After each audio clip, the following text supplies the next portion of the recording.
pero que tiene implicaciones locales muy importantes, que esa es parte de la presentación que voy a hacer el día de hoy. Entonces, ¿por qué el cambio climático va a resultar importante? Cada vez es un tema que aparece más en los medios, que resulta, pues, digamos, tiene una mayor difusión a nivel global en todas partes del mundo de lo que está pasando como evidencias del cambio climático. Hasta hace pocos años se tenía dudas si realmente el cambio climático fuera algo real que estuviera sucediendo en el mundo, y poco a poco las evidencias se han hecho tan contundentes que ya resulta importante, más que enfocarse a definir si existe o no existe el cambio climático, es enfocarse a cuáles pudieran ser las alternativas, por un lado, de solución para reducir los gases de efecto invernadero, que son los causantes principales de este cambio climático, de este fenómeno, y por otro lado, pues enfocarse también a aquellas alternativas que estén disponibles para poder hacer frente a los impactos del cambio climático, es decir, cómo nos podemos adaptar. Entonces, aquí están algunos ejemplos de fenómenos que están asociados con el cambio climático. Son efectos todos muy recientes, desde los incendios que seguramente ustedes han escuchado y que se han dado, que tuvieron lugar en Australia el año pasado, que tienen que ver con fenómenos de sequía muy intensos y que favorecen el desarrollo de ciertas condiciones para tener incendios. Un fenómeno mucho más reciente es lo que pasó en San Francisco la semana pasada, ¿no? En donde varias hectáreas, miles de hectáreas fueron consumidas por el fuego, pero también un fenómeno similar de emergencia climática se ha dado en el Congo, se ha dado en la Amazonía, en fin, y se ha dado, incluso se ha identificado cómo está cambiando la cantidad, la capa de hielo, haciendo la comparación desde el 1986 hasta el 2019, cómo está estado cambiando en términos de la geografía, pero también las condiciones del planeta. Actualmente, un elemento que es importante mencionar en este sentido es que actualmente el 55% de la población mundial vive en ciudades. ¿Qué quiere decir esto? Que los impactos del cambio climático se hacen particularmente relevantes en donde tenemos mayor cantidad de población, porque, digamos, los daños a la población pueden ser mayores. En este mapa que estoy compartiendo en la pantalla, pues resulta evidente identificar en dónde están las grandes ciudades del mundo, ¿no?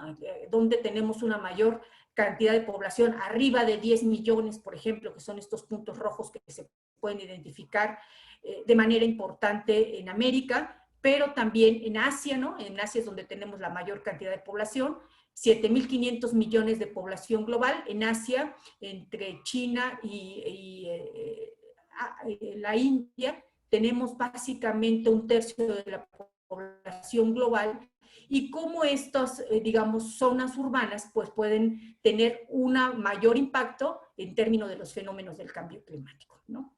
En moradito se ven aquellas ciudades que tampoco son pequeñas, estamos hablando de 5 millones, de 5 a 10 millones de habitantes. Hay países completos, por ejemplo Noruega, que su población es muy cercana a los 5 millones de habitantes. Estamos hablando de poblaciones que casi pueden ser del tamaño de un país. Y muchos puntitos azules, que es donde se identifican poblaciones de 1 a 5 millones. Un elemento que es importante mencionar en este sentido es que, digamos, en la franja donde se ubica buena parte de la población del país, del mundo, es donde también se han identificado mayores impactos por el cambio climático, vinculado por un lado a sequías, pero también otros fenómenos que tienen que ver con huracanes, con fenómenos tornados, fenómenos meteorológicos más intensos. Entonces estamos conjuntando las zonas de mayor riesgo climático con las zonas de mayor población. Entonces, ¿cómo ha ido esto cambiando? Pues aquí tengo algunos datos para comentar en este sentido. Hay una relación entre el crecimiento urbano y las emisiones. Esto es algo muy claro debido a las necesidades que las poblaciones tienen para cubrir digamos, sus patrones de consumo y su forma de vida. Entonces, de 6 de cada 10 habitantes se estima que va a vivir en ciudades en el 2030. Quiere decir el 60% de la población va a estar siendo ubicada en grandes ciudades, ¿no? Este es algo, del 2030 son 10 años, pareciera que es una cifra que está lejísimos, ¿no? Que es una fecha que está muy lejos, pero básicamente estamos a ya menos de 10 años para llegar a ese momento. Y además, justamente más del 60% de las emisiones GEI son generadas en ciudades. Quiere decir esto que además de tener las concentraciones de población más alta, también es donde vamos a estar generando mayor cantidad de emisiones. Entonces, hay consecuencias del cambio climático y también hay una vinculación directa en cómo se relacionan con el ambiente y la población. Por un lado, tenemos el aumento de temperatura en ciertas zonas del planeta, y esto es algo importante mencionar porque el cambio climático se ha identificado que es diferenciado en diferentes partes del planeta, es decir, el incremento de temperatura global de unos cuantos grados, 1, 2 grados, ¿no? Se están luchando los acuerdos internacionales para no sobrepasar los 2 grados de temperatura, pero este es un valor global. Quiere decir que en algunas partes del planeta la temperatura va a incrementar más de 2 grados, en otros lugares menos. El aumento global que se está tratando de evitar es de 2 grados, pero de forma promedio. Estos aumentos de temperatura pues ya tienen vinculados ciertos efectos que son muy claros. Por un lado son las olas de calor, la intensidad de mayor sequía, una mayor sequía en ciertas zonas del planeta y que ya se están viendo. En el caso de México pues resulta muy clara esta mayor intensidad de sequía, por ejemplo en la península de Baja California, en donde ya se tienen otras problemáticas más vinculadas a la escasez de agua dulce, pero también a nivel global se identifica pues derretimiento de glaciares y adelgazamiento del hielo ártico. Es decir, estos son elementos que ya se están identificando a nivel global. Vinculado a las olas de calor, pues también se tienen mayores niveles de ozono y otros contaminantes que tienen impacto directo sobre la población. Un caso específico en esta cuestión de mayores niveles de ozono se vio el año pasado, en mayo, en la Ciudad de México, cuando por primera vez tuvimos una doble contingencia, una contingencia por ozono y una contingencia por partículas. Es decir, en otros momentos de la historia de la Ciudad de México habríamos tenido contingencia por partículas o contingencia por ozono, pero nunca habíamos tenido los dos componentes al mismo tiempo. Por eso, en ese momento se hizo tan importante el tomar medidas, porque estábamos teniendo un fenómeno que no se había visto en la ciudad y que podía tener graves consecuencias sobre la salud de la población. Estamos hablando de una población solo en la Ciudad de México cercana a 8 millones de habitantes, con la zona conurbada, es decir, esta parte que ya no pertenece tal cual a la ciudad, pero forma parte todavía del Valle de México. Estamos hablando de 22 millones de habitantes que podían estar teniendo impactos vinculados a estos niveles de ozono y partículas que se estaban viviendo el año pasado. Hay otros elementos vinculados a este aumento de la temperatura como consecuencia del cambio climático que tiene que ver con la presencia de polen y otros alérgenos, ¿no? Que por condiciones de sequía pues se diseminan de mayor manera y también tienen un impacto sobre la calidad del aire de la ciudad.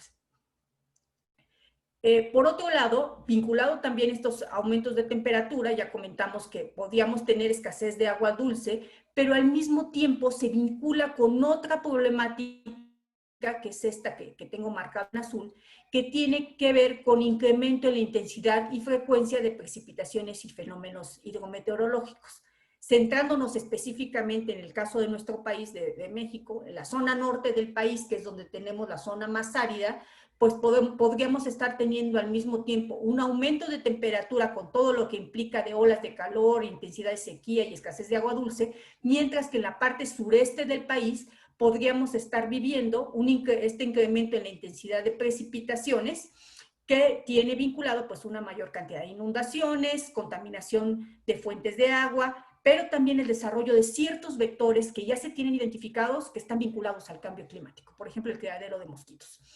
No sé si alguna vez lo habían escuchado, pero hay ciertas enfermedades, Zika, chikungunya, enfermedades que tienen que ver con malaria, que hasta hace pocos años no eran muy conocidas en nuestro país. Son enfermedades que han ido llegando de las zonas mucho más tropicales y que por las condiciones que se están dando meteorológicas se tienen los elementos para que esas especies de mosquitos que pueden transmitir estas enfermedades se puedan adaptar a las condiciones de nuestro país y por eso empiezan a llegar o a generarse, a presentarse estas enfermedades que antes pues no había en nuestro país. Entonces este es otro de los elementos vinculados a este incremento de intensidad y cambio en las precipitaciones. Y esto pues implica daños en la infraestructura y en servicios públicos y viviendas. Sobre todo un evento muy reciente, que lo voy a comentar más adelante, pues fue la lluvia torrencial que tuvimos hace un par de días en la Ciudad de México, en donde fue muy claro que estaba lloviendo una precipitación mayor a la que no habíamos tenido en mucho tiempo, pero además estaba sobrepasada la infraestructura para poder desalojar esa cantidad de agua, y esto pues tuvo implicaciones sobre las viviendas y sobre las vialidades.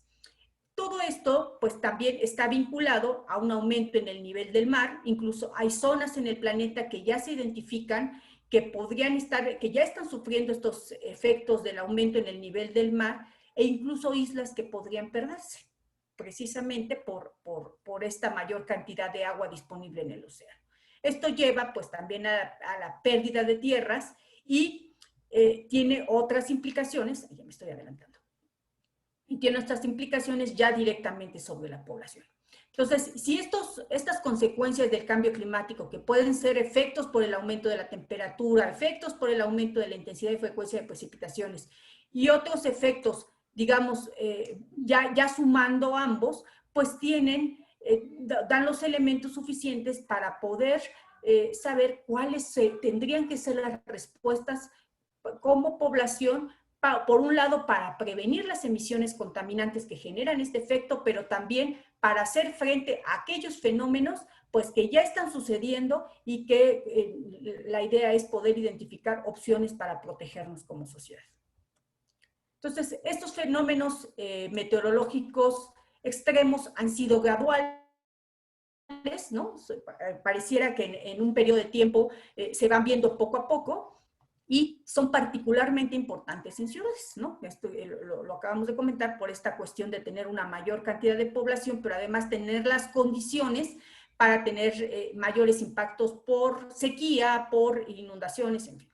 Entonces, algunos de estos fenómenos los voy a mencionar solamente para que los tengan como referencia, porque estos los hemos escuchado cada vez más frecuente, pues por la incidencia con las que se están presentando.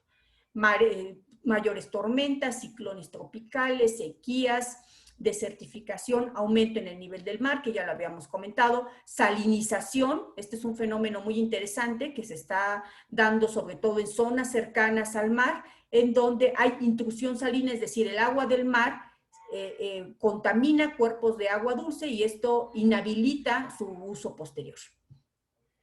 Aumento de la temperatura, degradación de tierras y bosques, olas de calor, pérdida de biodiversidad, deshielo de glaciares y el desarrollo de ciertos vectores, además de inundaciones y acidificación del océano. Es decir, son un conjunto de elementos que se están identificando como fenómenos meteorológicos extremos vinculados a los impactos del cambio climático y que, bueno, no son excluyentes entre sí, en realidad se están dando varios al mismo tiempo. Pero ¿de qué cambios de temperatura estamos hablando? Aquí este es un mapa en donde se muestra cómo ha ido cambiando la temperatura en esta parte del planeta, aquí está México, y donde en las zonas moradas estamos hablando, en ciertas partes ya de Estados Unidos, más yendo hacia Canadá, pues están identificando incrementos de temperatura, cambios de temperatura de cercanos de 2.5, ¿no? En estas zonas que se ven como violetas. Mientras que en las zonas rojas o naranjas estamos hablando de una tendencia de cambio en grados centígrados de entre 0.6 y 1.5. Entonces, viéndolo así, digamos el mapa, pues parecería muy positivo que tengamos un incremento de temperatura porque pues hace más calorcito y no tenemos que poner un suéter, por ejemplo, ¿no? Pero en realidad resulta que como estos cambios son promedio, pues se están dando de manera desigual, pero además tienen impactos sobre el entorno que son muy claros, sobre la vegetación, sobre la fauna, que también tiene impactos también sobre nosotros. Entonces, estos cambios aparentemente pequeños tienen un efecto muy, muy grande en términos del planeta. Entonces, aquí quise ponerles unos datos que son del año pasado, de cuáles son las temperaturas máximas que se han dado en nuestro país, ¿no? Se han encontrado Baja California y Sonora temperaturas superiores a 45 grados centígrados, que ya son condiciones en las que pues ya hace muy difícil la supervivencia y el desarrollo de las actividades humanas.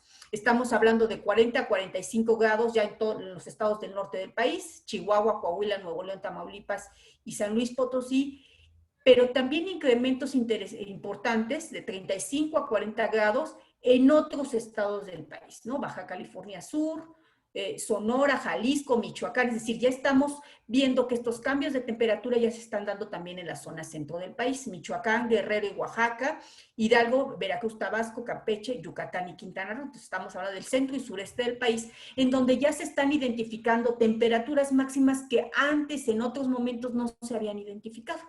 Y entonces, pues esto hace relevante que para identificar que nos estamos enfrentando a una problemática que está avanzando y que hay que tomar medidas pues, para protegernos de estas condiciones climáticas. Entonces, aquí quisiera centrarme, por ejemplo, en el caso de Aguascalientes, que en este año se dio una sequía extrema. Ustedes pueden ver la foto, esto es una foto tomada del periódico, en donde se identificó que se estaban dando ya precipitaciones pluviales acumuladas de 84 milímetros. Esto es muy poquito porque asociado o comparado con cuando la media de la entidad es 500 mililitros, pues resulta que estamos teniendo, digamos, precipitaciones de menos del 20% de lo que se daba en esta zona. Y esto pues sí implica pues cambios en todo el entorno del lugar, ¿no? En flora, en fauna, pero también en el tipo de actividades que se pueden desarrollar. Entonces, básicamente, ustedes pueden ver la fotografía, pues ya se empiezan a ver zonas con un nivel de aridez como los que podrían ser más característicos de los estados del norte. Otro caso, este es el caso de Mazatlán, este es el 2014, con el huracán Norberto, donde más de 30 colonias populares fueron afectadas por las lluvias que llegaron o que se situaron en una zona urbana y tuvieron impactos relevantes pues en las vialidades, pero también en las viviendas, con pérdidas importantes a nivel económico. Otro más, este es el que les comentaba, son las fotos de hace 2 días, donde tuvimos al menos 473 viviendas afectadas por el desbordamiento y se identificaron inundaciones en zonas donde cotidianamente, es decir, que ya tenemos la experiencia de inundaciones severas, que es en Iztapalapa, en Magdalena Contreras, que no se había visto de manera tan intensa, y en Benito Juárez, con las mayores afectaciones. Pero básicamente todo el sur de la ciudad llovió. Incluso llovió de forma muy intensa y fue necesario emitir una alerta púrpura, ¿no? Ese es, digamos, el código que se utilizó para decir que estábamos en una situación de emergencia. Entonces, esta vulnerabilidad ante el cambio climático se está viendo de manera importante en ciudades de Latinoamérica. Por un lado, vinculado a las condiciones de infraestructura, a la concentración de población, pero también a la capacidad que pueden tener las ciudades para poder reaccionar ante estos fenómenos hidrometeorológicos. Desde la prevención, es decir, desde que se ve desde el satélite que viene una lluvia muy intensa o un huracán o algún fenómeno hidrometeorológico intenso, y entonces cómo se prepara la población antes de que suceda, y cuando ya está, digamos, el fenómeno en marcha, pues qué alternativas se pueden tener para cuidar a la población, ¿no? Moverlos del lugar, poderlos colocar en un sitio de resguardo, en fin, diferentes alternativas. ¿Qué es lo que se está identificando como los mayores impactos del cambio climático considerando esta ciudad? Lo vimos en unas láminas previas, que estamos hablando de ciudades de Latinoamérica que además se caracterizan por tener las mayores concentraciones de población.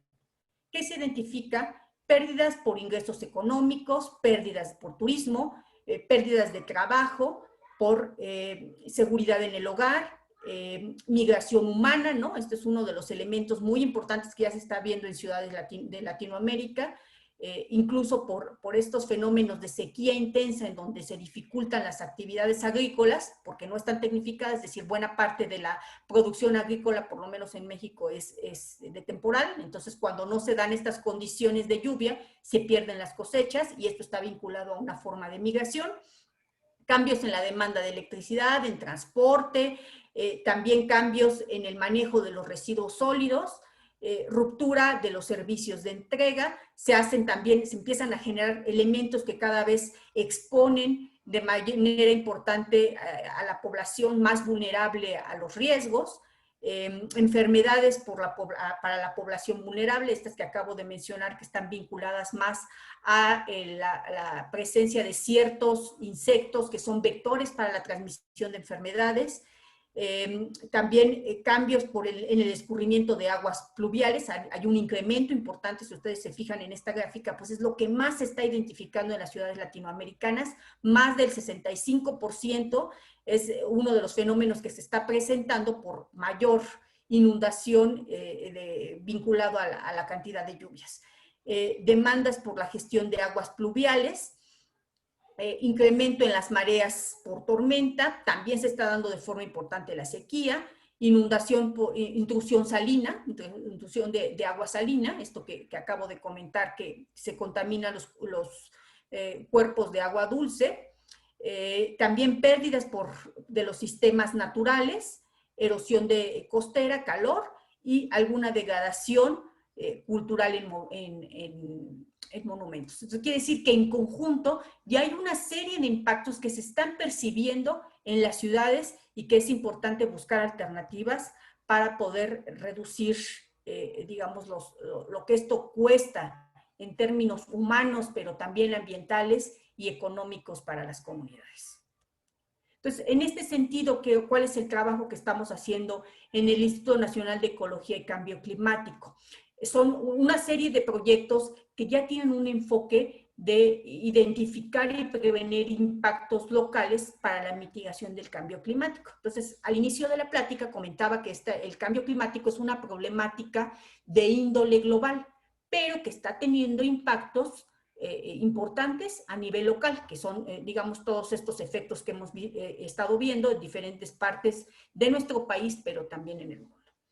Uno de ellos, los voy a explicar cada uno más adelante, tiene que ver con el portal Ecovehículos, que nos da elementos de indicadores de eficiencia energética y emisiones vehiculares. Proyecto de electromovilidad y cambio climático, así es como la utilización de Big Data, de información disponible y el uso de el acceso a información que puede estar disponible en el Internet, nos puede favorecer las condiciones de electromovilidad en las grandes ciudades. También se está dando un trabajo importante en materia de capacitación para la mitigación de gases de efecto invernadero y la generación de inventarios de estas emisiones para estados y municipios con la idea de que tengan elementos para la toma de decisiones de política pública. Implementación de tecnologías potenciales de bajo carbono para transporte público de pasajeros en ciudades y un grupo de estudios, las rutas de instrumentos de la contribución nacionalmente determinada en materia de mitigación, que es una serie de estudios, son 8 estudios distintos para los diferentes sectores de la economía. Aquí solamente menciono 2, que son residuos y agua, pero están los 8 sectores, en donde se identificaron cuáles son las medidas más costo efectivas para poder reducir la generación de gases de efecto invernadero. Todos estos documentos que estoy presentando están disponibles en las páginas del Instituto Nacional de Ecología y Cambio Climático y su acceso es gratuito. Y por último, pues está el análisis de ciclo de vida para ciertas tecnologías disponibles en términos de bajo carbono. Entonces voy a dar algunos elementos, algunos detalles adicionales.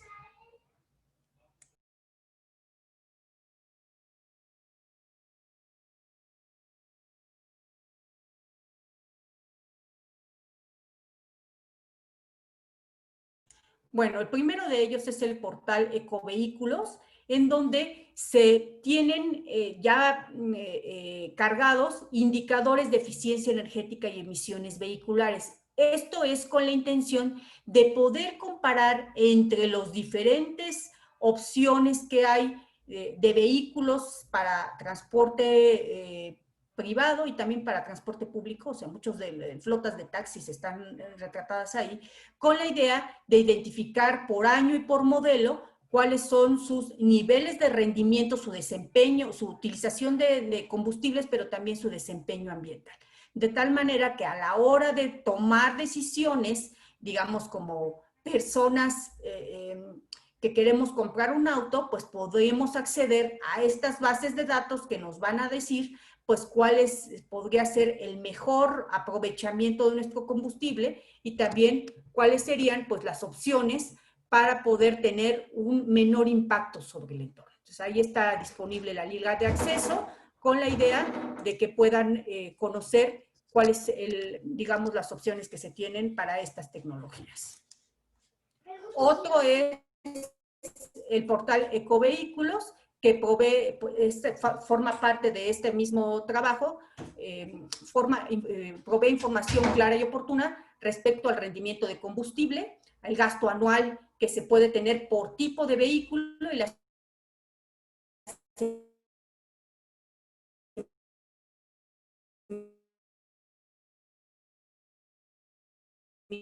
doméstico. Esto con la idea de poder guiar a los consumidores a través de tener información sobre el consumo de combustibles, de cuáles son las tecnologías más eficientes y cómo vincular sus decisiones de compra, sus decisiones de consumo con beneficios para la sociedad. ¿Qué tipo de información pueden encontrar en este portal de Ecovehículos? Bueno, ya comenté el tema de las emisiones de óxidos de nitrógeno y dióxido de carbono, que son ambas emisiones que son importantes pues en términos de la calidad del aire de las ciudades. También se encuentra información sobre su rendimiento en carretera, en ciudad, gasto combinado, ajustado con promedios armónicos, y esto al final pues también nos da elementos para poder tener datos del gasto anual de combustible. Aquí muestro en la pantalla pues cómo se ve una ficha para un vehículo en particular con respecto a sus diferentes características y el impacto que esto va a tener en el uso de combustible y en la generación de emisiones. Aquí el elemento interesante de este portal de Ecovehículos es que si nosotros quisiéramos decidir sobre un vehículo que vamos a comprar, pues una alternativa sería ir a cada, digamos, compañía automotriz para pedir los datos técnicos del vehículo que queremos comprar para poder comparar en las diferentes categorías. En este portal pues ya está toda junta la información y es accesible y digamos de manera inmediata y pública, y de esta manera podemos guiarnos en una mejor decisión.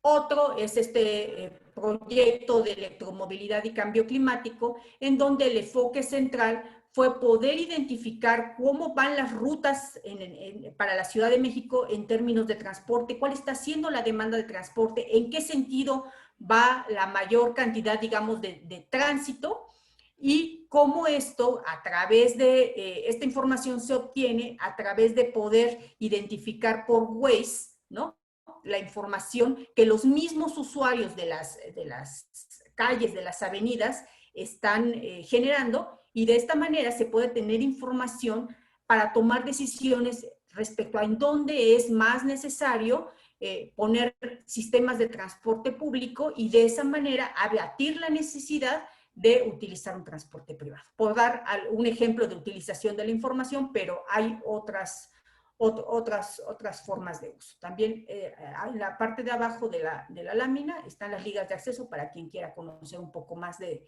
detalle de este trabajo. Otro elemento que comenté que estamos trabajando muy de cerca desde el Instituto Nacional de Ecología y Cambio Climático es la capacitación en materia de mitigación e inventarios para estados y municipios. ¿Qué quiere decir esto? Que se desarrollan cursos específicos para, digamos, desarrollar los elementos para que directamente los funcionarios públicos a nivel, sobre todo estatal y municipal, tengan los elementos para poder decidir sobre cuáles son las mejores alternativas a nivel local para reducir emisiones de gases de efecto invernadero.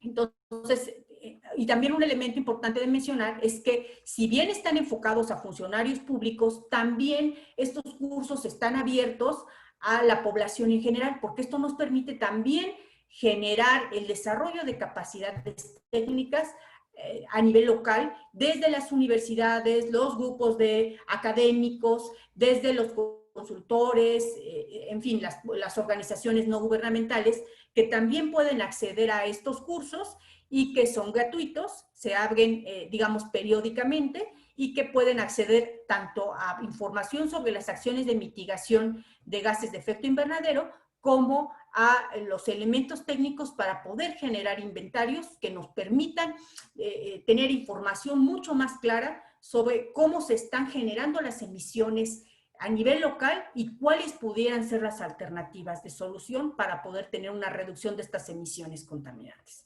Entonces, a la fecha se han capacitado más de 2,000 participantes en las 32 entidades federativas. Y esto pues es una opción que se pueden inscribir a través de los cursos del INAFED, que es el Instituto Nacional para el Federalismo, quien emite convocatorias para que se puedan inscribir los aspirantes que estén interesados en participar y que puedan tomar los cursos de manera virtual y gratuita. Y también un elemento importante de comentar es que los cursos tienen materiales y ejercicios interactivos para poder apoyar a la población en el o a quienes estén interesados en participar en el desarrollo de, digamos, ejercicios específicos que les permitan acceder al conocimiento. Entonces, un poco para darles elementos mayores del último curso, el que se acaba de cerrar hace un par de meses, ¿no? Que se acaba de concluir hace un par de meses en materia de mitigación. Se tuvieron 958 participantes, casi el 45% fueron mujeres, 55% hombres, y de toda esta población que se inscribió al curso de mitigación, pues el 37% fueron funcionarios públicos de los diferentes niveles de gobierno y el resto pues estuvo distribuido entre población en general que tenían interés en participar en estos cursos de mitigación. Y digamos que estos cursos han participado por las 32 entidades federativas. También otro de digamos, de los trabajos que se han desarrollado en el INEC es el análisis de la implementación de tecnologías potenciales de bajo carbono para transporte. Esto es un elemento muy importante porque se ha identificado que uno de los sectores o de las actividades que son clave para la reducción de emisiones tiene que ver con el transporte, es decir, que cómo utilizamos la energía, en este caso mayormente proveniente de los combustibles fósiles para poder tener movilidad, ¿no? Y las opciones de bajo carbono pues tienen que ver con tener acceso a tecnologías más eficientes en el uso de combustibles, alternativas para pasar de un transporte individual a un transporte masivo que nos permita reducir el número de vehículos que están circulando en una ciudad, pero también ya empieza a haber opciones de transporte, tecnologías que ya no requieren combustibles fósiles, sino que utilizan la energía eléctrica para poder cubrir estas necesidades de movilidad e incluso tecnologías híbridas, ¿no? Que utilizan un poco de combustible fósil o de gasolina u otras alternativas eléctricas. Entonces, esta mezcla de posibilidades, estas alternativas de posibilidades para dotar de movilidad a las ciudades es parte del análisis que se está desarrollando en este estudio y que se orientó específicamente a los estados de Chihuahua, Quintana Roo, Michoacán, Baja California y Veracruz, y también con enfoques de zonas urbanas, que es donde se tiene una mayor cantidad de población con una necesidad de cubrir en términos de transporte. Entonces, este análisis en la implementación de tecnologías, pues ya incluso permite comparar, por ejemplo, para el caso de colectivos, sistemas de transporte colectivos, por tipo de tecnología y cuál es la antigüedad máxima que se debería de tener para cada zona metropolitana, con la idea de tener un mejor aprovechamiento del combustible al mismo tiempo que se mejoran las condiciones de calidad del aire de la población en esos sitios. Estamos hablando específicamente de Cancún, Chihuahua, Ciudad Juárez, Guadalajara, Mexicali, Monterrey, Morelia, Tijuana y Veracruz, y cómo se empiezan a ver, se empiezan a comparar posibilidades entre qué pasa en términos de emisiones con un transporte convencional, cómo según las emisiones, si utilizamos gas natural, que son estas barritas verde claro, cómo se ven las emisiones si tenemos un transporte de tipo híbrido o si tuviéramos transporte de tipo eléctrico, ¿no? Que en este caso pues no se ven las barritas negras porque per se la operación del vehículo que utiliza electricidad para poder desplazarse, pues no tiene emisiones como tal en la operación del vehículo, ¿no? Otra cosa separada es cómo se generan esta energía eléctrica. Entonces, esto nos permite tener diferentes escenarios para las principales ciudades del país respecto a las tecnologías disponibles y cómo esto podría impactar en términos de las emisiones, pero también en términos de costos, porque este es un elemento muy importante a la hora de tomar decisiones. Otro estudio que forma parte de las rutas de instrumentación en materia de mitigación, aquí estoy mostrando el de residuos sólidos urbanos, en donde se identifican diferentes escenarios de lo que podríamos hacer con los residuos sólidos urbanos, como mucha gente lo conoce como basura, y cuáles pudieran ser las alternativas para tener una mitigación en gases de efecto invernadero.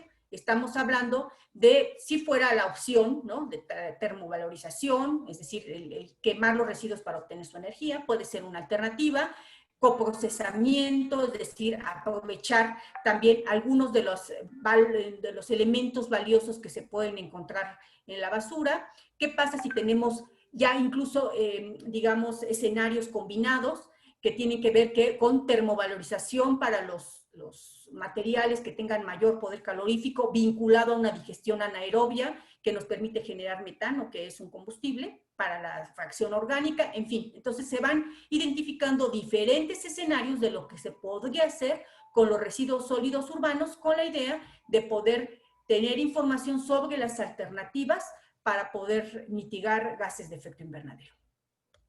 Esto también se hizo, este trabajo de análisis también se hizo para aguas residuales, en donde pues se identifica qué pasa si tenemos, digamos, un escenario como se ha ido desempeñando hasta el momento, se llama business as usual, ¿no? Si no hacemos nada y nos seguimos desempeñando en términos del tratamiento de aguas residuales como hasta ahora, sería esta línea amarilla, y cómo podemos cambiar este escenario pensando, por ejemplo, en ya estrategias específicas para mejorar el tratamiento de aguas residuales, pero además en condiciones que a lo mejor nos permitan aprovechar el metano que se puede estar generando como fuente de combustible, por dar algún ejemplo. Pero hay más escenarios en estos estudios.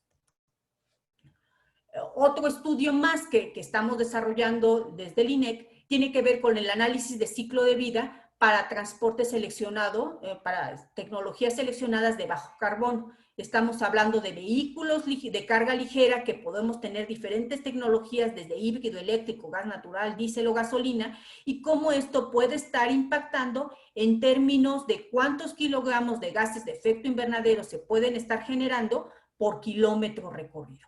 Y aquí sí se hace una separación desde la manufactura del vehículo, la operación, que es la parte naranja, y el fin de vida, y esto nos permite pues poder comparar ya diferentes vehículos, en este caso para carga ligera, y cuántos pudieran ser las emisiones vinculadas desde su manufactura hasta que desechamos el vehículo al final de su vida útil. Entonces aquí resulta relevante de este estudio, pues que evidentemente el diésel, el vehículo de carga ligera a diésel, pues es el que tiene mayores impactos en términos de emisiones en todo su ciclo de vida, comparado, por ejemplo, con el eléctrico. Y también se hizo este mismo estudio para vehículos de carga pesada, en donde pues se comparan las diferentes tecnologías con la generación de emisiones que se pueden tener igualmente en diferentes momentos de operación del vehículo. Entonces, con estas tecnologías, digamos, estudios de cadena de valor de tecnologías climáticas, se pueden comparar, digamos, las emisiones y los costos también de la utilización, por ejemplo, de un vehículo a gasolina, híbrido y eléctrico en el tiempo, este es a 15 años, y cuál nos cuesta más considerando desde su precio de adquisición, si se utiliza un financiamiento, y luego el control del costo del energético, lo que se esté utilizando como combustible. Igualmente se tiene esta comparación para un camión de carga y para un autobús de pasajeros.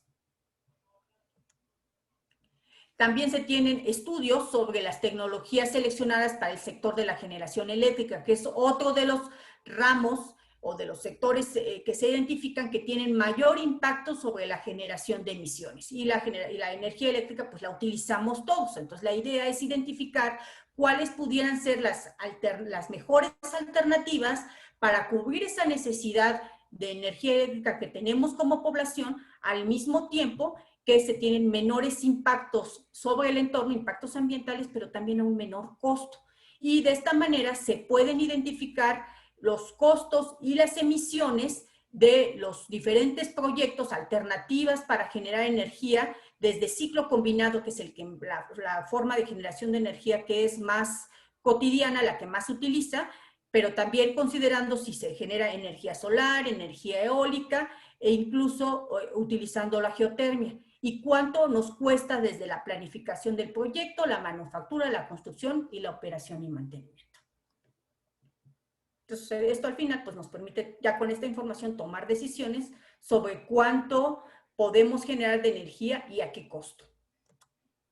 Y bueno, pues esto sería todo.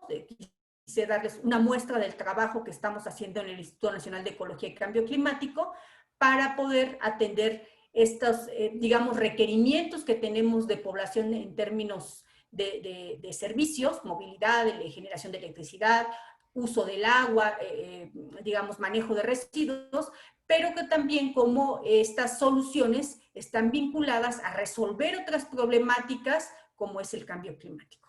Pues muchas gracias, estoy disponible para sus preguntas. Muchas gracias, doctora Nieto. Ahora, bueno, abrimos el espacio para preguntas y respuestas. Tenemos algunas preguntas en el chat, pero igual si los participantes quisieran hacerle una pregunta directamente a la doctora, pueden levantar la mano y se les da la palabra. Ok, tenemos un par de preguntas. Por ejemplo, Lisette pregunta que con la situación actual del COVID, ¿cómo se afectará la nueva normalidad a los flujos de transporte públicos y privados y por ende a las emisiones de CO2? ¿Y cómo podríamos atacar esta nueva problemática?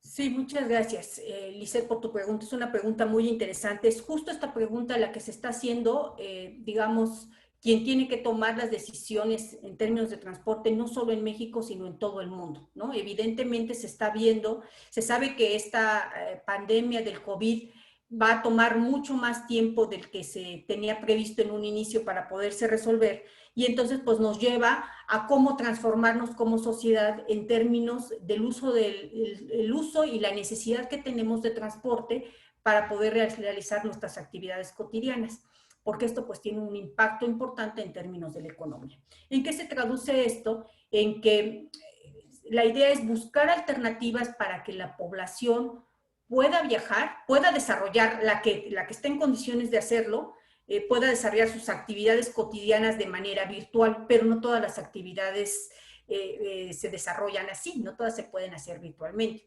Entonces, aquella población que no tiene forma de realizar sus actividades económicas, su trabajo, sus actividades escolares de forma virtual, ¿cómo hacerlo de manera segura?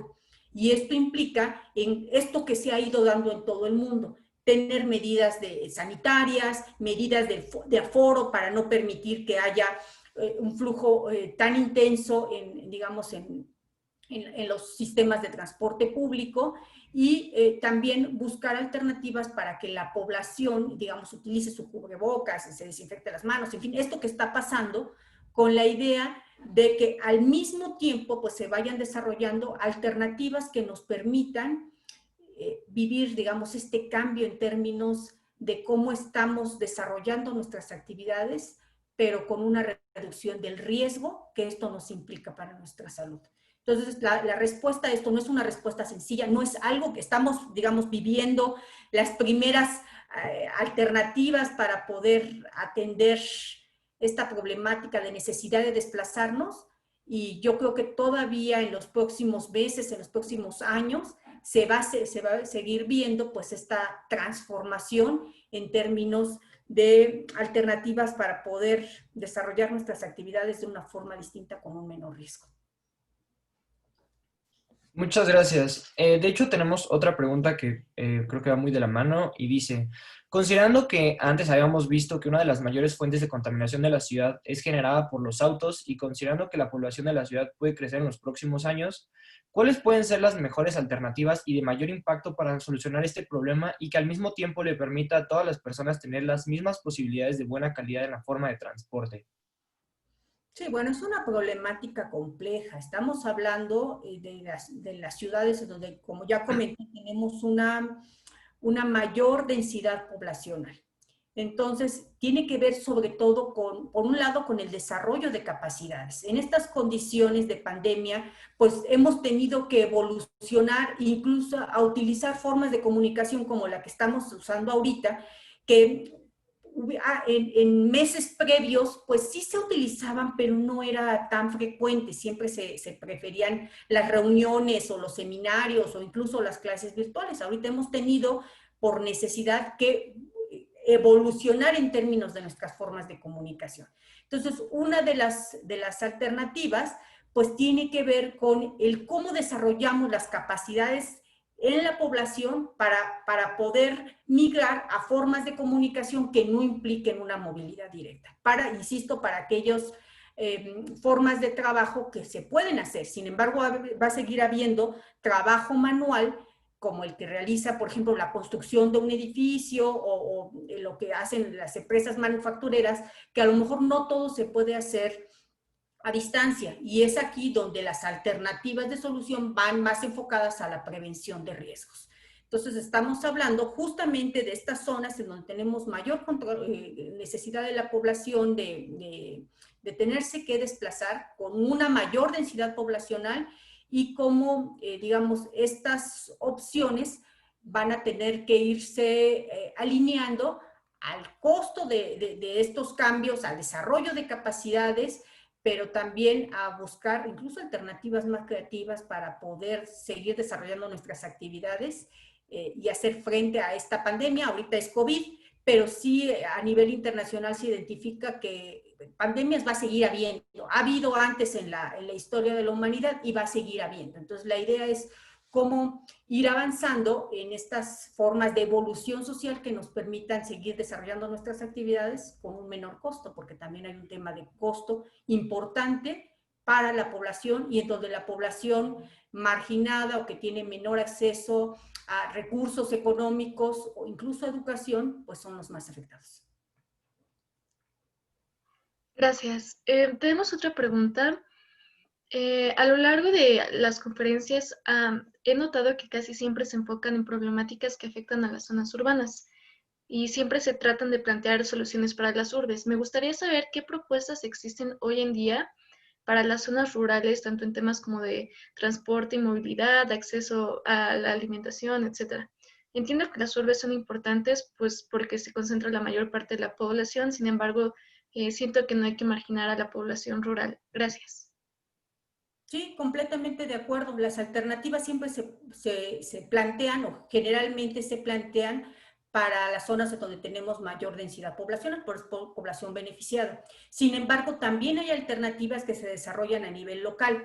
Por ejemplo, uno muy sencillo es el cómo buscar alternativas para tecnificar el riego, y aun cuando tengamos zonas de sequía como esta que mostré de Aguascalientes, se puedan, digamos, mantener la producción aun cuando la demanda o aun cuando la lluvia disponible sea menor. Entonces, ahí estamos hablando de riego tecnificado. Otra más, cuando se ven desde el satélite, ¿no? Las imágenes satelitales muestran que puede haber un huracán, ¿no? Y que puede tener un impacto en ciertas zonas costeras, pues se hace un lanzamiento de una alarma para que la población, independientemente que sea rural o urbana, se pueda proteger.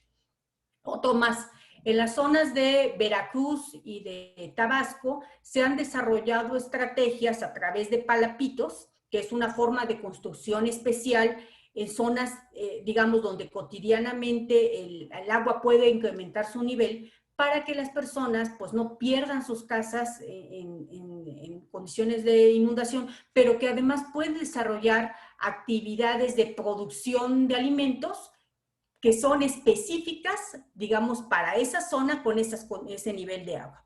Es decir, que también se desarrollan algunas actividades o algunas opciones de investigación con la idea de poder incluir a esta población que no necesariamente está en zonas urbanas, pero que también tienen una importancia en términos de las actividades económicas de nuestro país.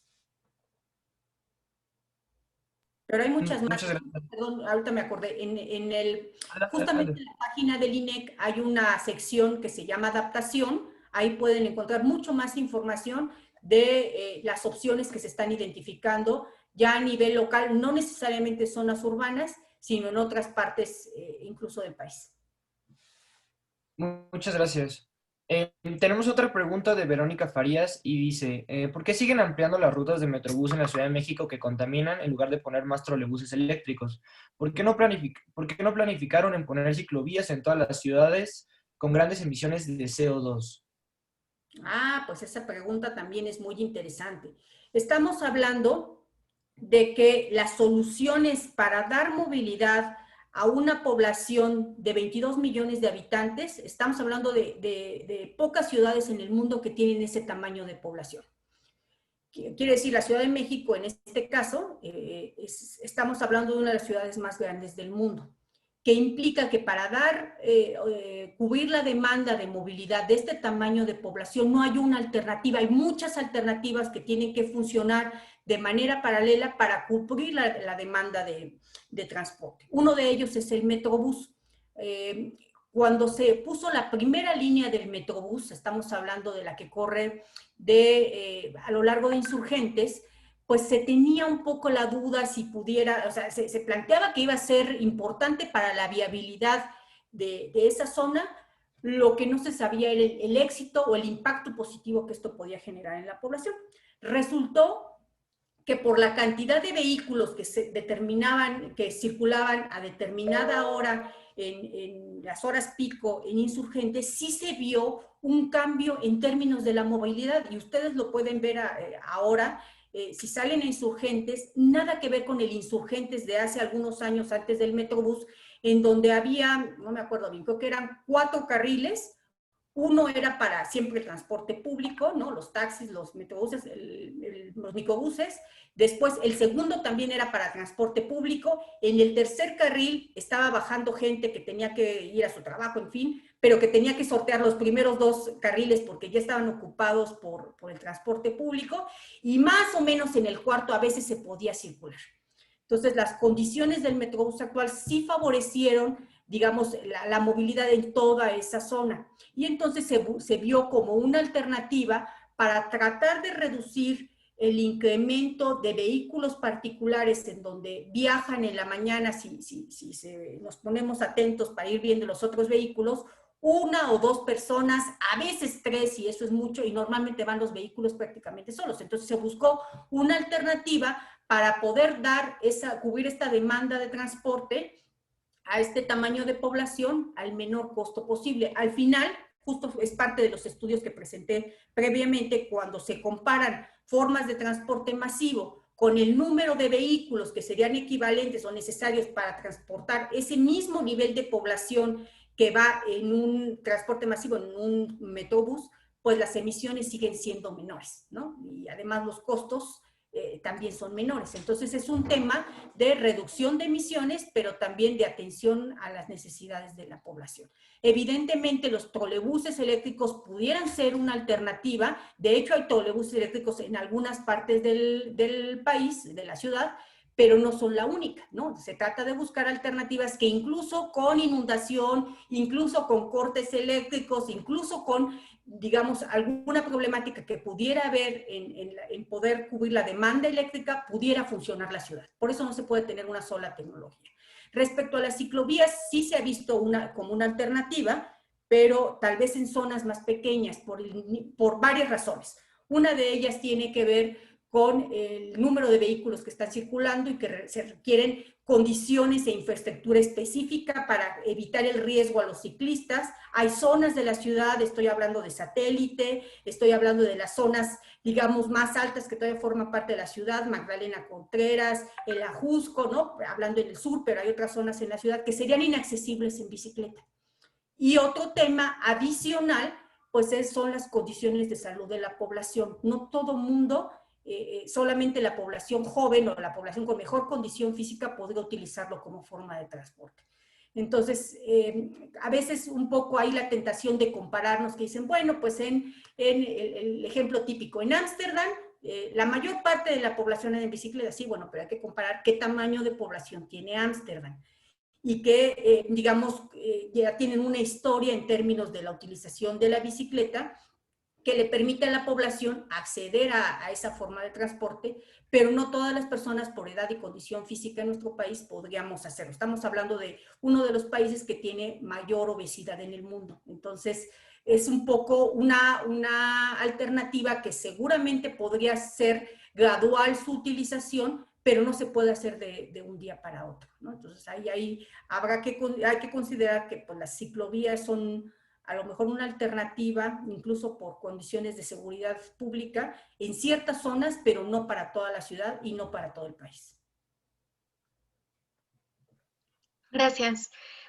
Otra pregunta es, con respecto al transporte público y privado eléctricos, ¿cómo es el balance total de carbono al tener estaciones de carga con respecto a la liberación de partículas y gases, considerando que la generación de energía eléctrica en México se basa mayoritariamente en fuentes de carbono? Bueno, en las estaciones de carga como tal, no hay emisiones de partículas ni de gases de carbono, porque esas emisiones ya se dieron en la central termoeléctrica o en la central de ciclo combinado donde se haya generado esa electricidad. Pero en términos de costos y de eficiencia, pues es mucho más sencillo, mucho menos costoso controlar emisiones en un solo punto, que es la planta de generación eléctrica, que los escapes de muchos vehículos. En términos de costos y de implementación de tecnología, pues es más eficiente hacerlo de esa manera.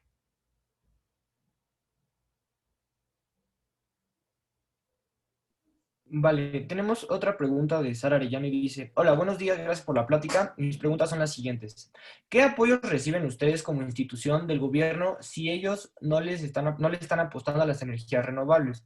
¿Cuál sería una alternativa para esas personas que requieren de un vehículo, ya sea por la distancia, trabajo, necesidad, etcétera, pero no tienen para estar cambiando de vehículo cada cierto tiempo? Y por último, ¿cómo platicar con la gente del cambio climático si estos no creen en él? Bueno, a ver, son varias preguntas ahí muy, muy importantes. Una, ¿recibimos apoyo del gobierno? Sí, en el INEC somos una institución gubernamental que dependemos de la Secretaría de Medio Ambiente y Recursos Naturales y tenemos una asignación en términos de presupuesto para poder desarrollar estas investigaciones y justamente el trabajo que se desarrolla pues tiene el enfoque final de apoyar la toma de decisiones, es decir, cuando se tiene que tomar una decisión sobre el uso de alguna tecnología en términos de transporte, pues ese sería el trabajo que nosotros desempeñamos, dar elementos técnicos para apoyar esa toma de decisiones, que tiene implicaciones no solo ambientales, tiene implicaciones también económicas, políticas, incluso de la población. Entonces, hay una serie de elementos que hay que analizar para cada decisión de política pública que se tiene que tomar. ¿Cuál sería la alternativa para las personas que requieren un vehículo? Aquí lo primero sería identificar si realmente se requiere un vehículo o se requiere transporte, porque son cosas distintas.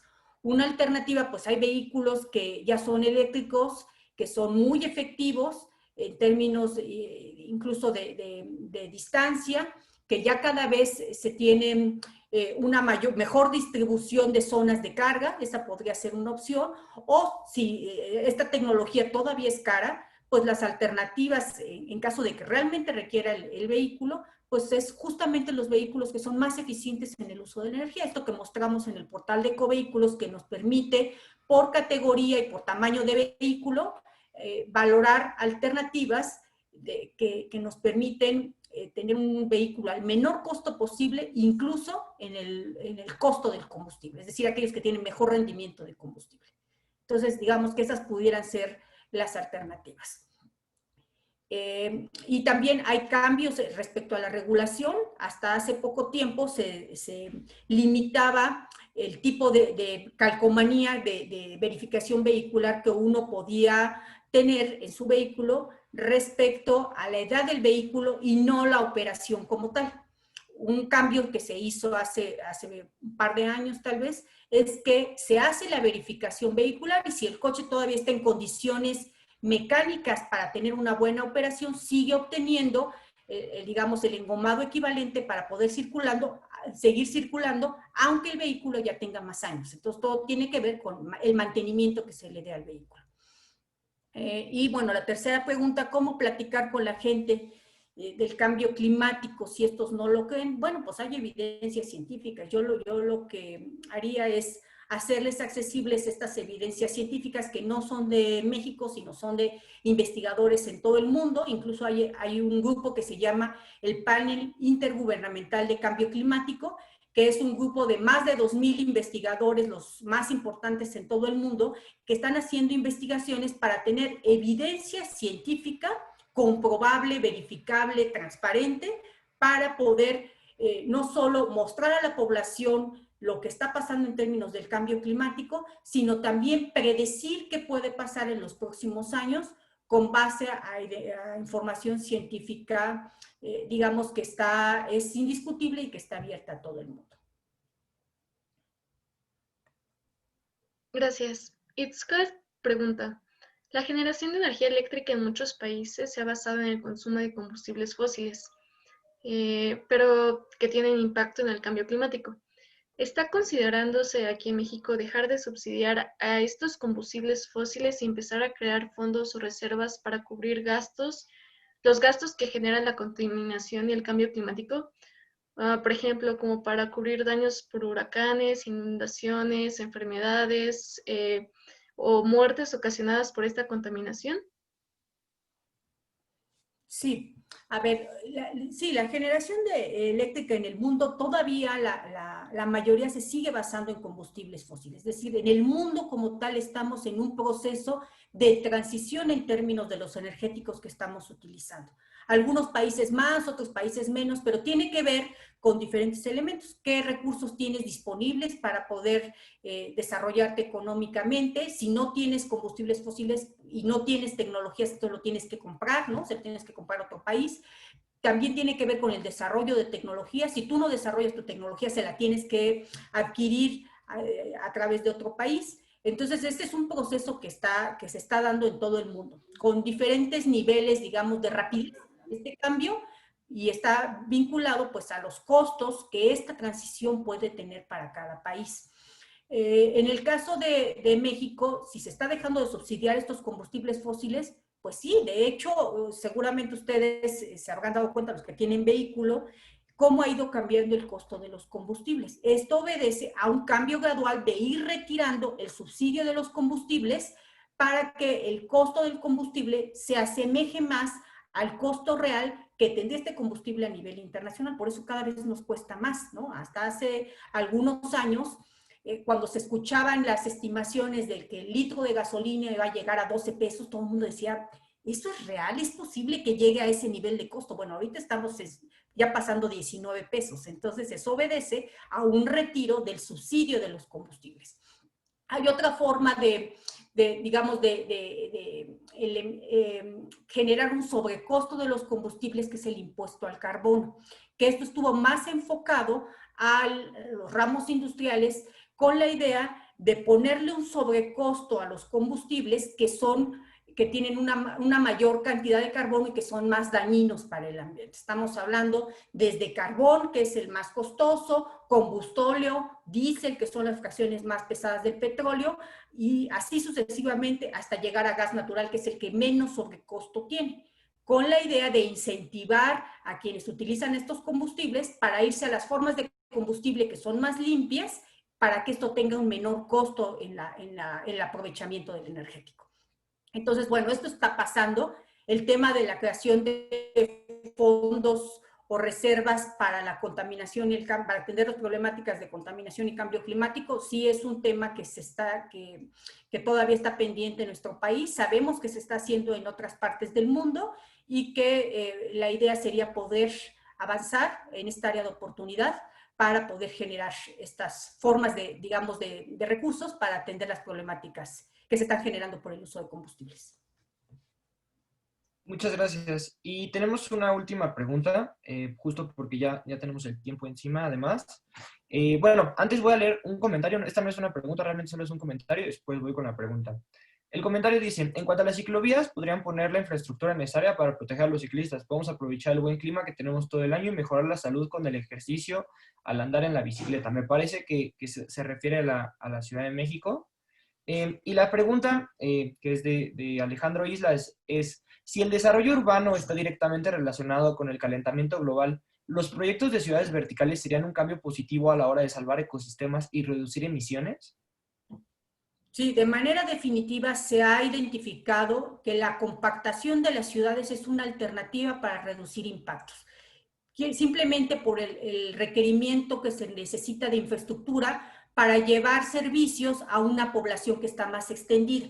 Es decir, si necesitamos dotar de agua a una ciudad que ha crecido de manera horizontal, pues el requerimiento energético para poder bombear esa agua, particularmente en las condiciones de la Ciudad de México, que estamos 2,000 metros arriba del nivel del mar, y que energéticamente es muy demandante poder hacer cubrir esa demanda de agua, pues sí representa un cambio en empezar a crecer de manera vertical en lugar de hacerlo de manera horizontal por la reducción de la energía que necesitamos para hacer funcionar esa ciudad. Y no hablemos del desplazamiento, por ejemplo, el requerimiento de transporte para poder, digamos, desplazarnos en una ciudad con una gran extensión, como es una ciudad digamos, horizontal comparada con una vertical. Solamente por dar un par de ejemplos, pero hay muchas más implicaciones en términos de las compactaciones de las ciudades que se ha visto como una estrategia positiva para reducir los impactos ambientales que generamos como población sobre el entorno. Muchas gracias. Nada más como último comentario, Fernando dice que algo que no se toma mucho en cuenta en la movilidad son las horas pico. El problema de ciudades como la Ciudad de México es en gran parte que los centros de trabajo están pues aquí y que si se quiere mejorar la movilidad en las ciudades sería necesario que en las comunidades o municipios periféricos puedan ofrecer a la población empleos o espacios para que no tengan que desplazarse hasta 3 horas diarias de su casa a sus centros de trabajo. Sí, definitivamente esa pudiera ser una alternativa de, digamos, hay muchas soluciones y como lo comenté, el tema de la gestión de una ciudad tiene que ver con alternativas combinadas, no hay una única solución y además las soluciones son específicas para cada ciudad, quiere decir que no necesariamente tenemos que enfocarnos a replicar lo que están haciendo en Medellín, Colombia, con el Transmillennial o las vías ciclistas que están en Ámsterdam, en fin, no hay una solución. Estamos hablando de una ciudad con un tamaño y con una densidad poblacional que pocas ciudades en el mundo lo tienen. Entonces las alternativas tienen que ser variadas, combinadas, pero además específicas para las condiciones de cada zona. Muchas gracias, doctora. Bueno, ya con esto terminamos el webinar del día de hoy. Le agradecemos muchísimo su participación. Y como comentario a nuestros participantes, justamente uno de nuestros retos este año va a ser movilidad sustentable. Entonces, gracias a esta plática, por favor, podrían ir pensando, con la información que nos ha dado la doctora, podrían ir pensando en algunas soluciones o proyectos que podamos ir trabajando a lo largo de este proyecto. Igual más adelante se va a explicar un poco más esto de los retos, pero para que lo tengan en consideración. Entonces, muchísimas gracias, doctora. Otra vez, gracias a los participantes. Estén al pendiente de todas nuestras redes sociales para nuestros siguientes webinars y para la convocatoria del Climathon 2020. Muchas gracias. Con todo gusto, muchas gracias.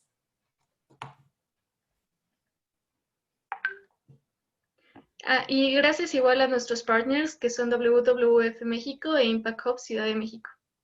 a la CIAFI de la Facultad de Ingeniería y a la SUEMA.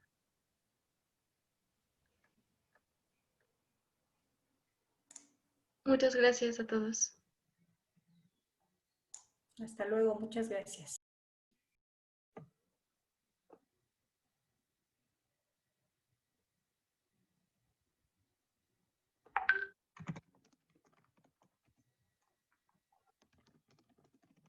Estoy contestando unas cosas del chat, nada más. Perfecto.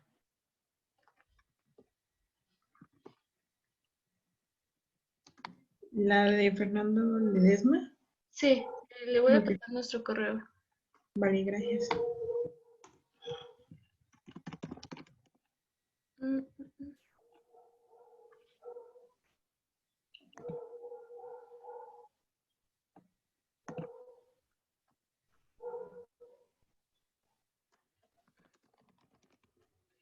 Adelante, Fernando. Yo tengo un tiempo. Los demás si quieren ir saliendo. Y le mando a la doctora la foto. Mm, Perdón, Ale, yo también tomé algunas fotos, entonces si quieres te las paso para que se las pases. Sí, porfa. Listo. Gracias.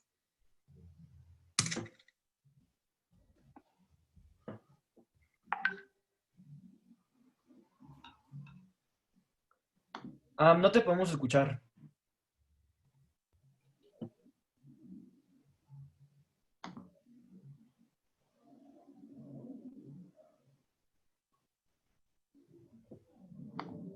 Vale.